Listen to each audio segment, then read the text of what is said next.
Hello my friends, welcome to Talk to Me Tuesday for Tuesday, June 5th, 2018. This is Jennifer.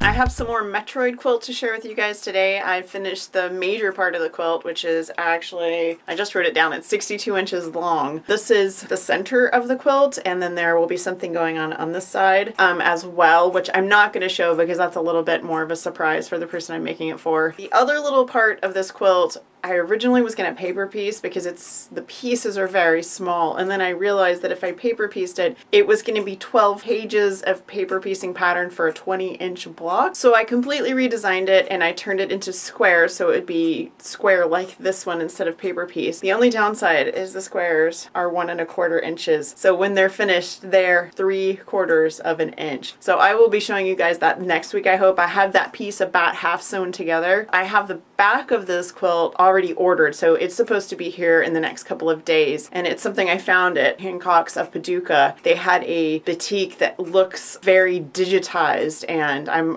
really excited about it. I think it'll make a great quilt back for this. So hopefully by the time I share it next week, if it's not a quilt top, it will be a completed quilt. I'm really hoping it'll be a completed quilt. As soon as it's completed, I'm going to go ahead and hand it off to the friend of my son who is receiving it, because his family is moving in July and I need to make sure that I have it to him before he leaves. The other thing I did last week was to make a cover for our fire pit, which is what you're looking at now. You can actually see it's got some water on top, so it's definitely doing its job. I made this out of like a $14 tarp that I picked up at Lowe's. It was a heavier gauge one, which is why it costs a little more. I got it, I think it was a 15-foot tarp. I used the diameter of the fire pit, added a little width, measured the drop on the fire pit. The top is double layered, so I did 2 layers of tarp for the top because, as you can see, it's got water sitting on it, which it happens fairly regularly. The side, I cut the long sides off the tarp so that it would have the grommets at the bottom, because they're sort of weighted, and that keeps it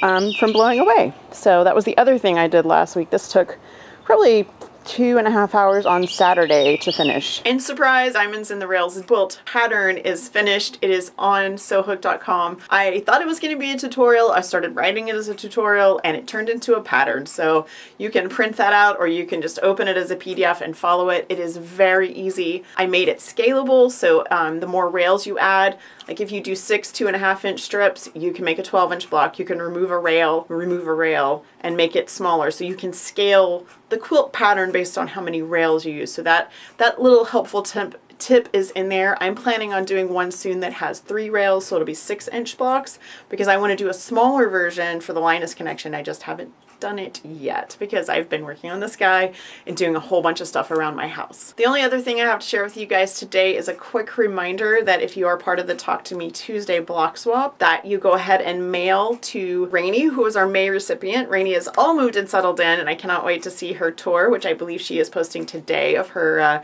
new sewing room. She posted a tour of her new apartment last week. And you need to mail to Crystal, so make sure you get those in the mail this week at the latest. And if you can, let me know either in comments or you can send me a message or whatever. Just let me know that you've mailed, just so that I know that everyone has remembered to send their blocks. Since it's been 2 months, I don't want anyone to forget that we're still supposed to be doing that. Also, another really quick reminder to stop by fandomandstitches.com tomorrow for Art with Disney Quilt Along with Alita. This is an applique quilt along. Had someone comment recently that we don't ever share applique, and that is absolutely not true. We have a whole series of superhero applique that you can find on the superhero page, and we also have Art with Disney going on with Alita. There are a few Harry Potter appliques. There are a few sprinkled all over the website. If you are looking specifically for applique patterns, I do recommend that you just use the search button on Fandom and Stitches, because we have quite a lot of them. That is going to be it for me. You guys have a wonderful week. Have a crafty week. Don't forget to mail your swaps.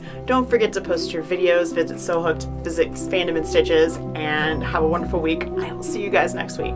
Bye.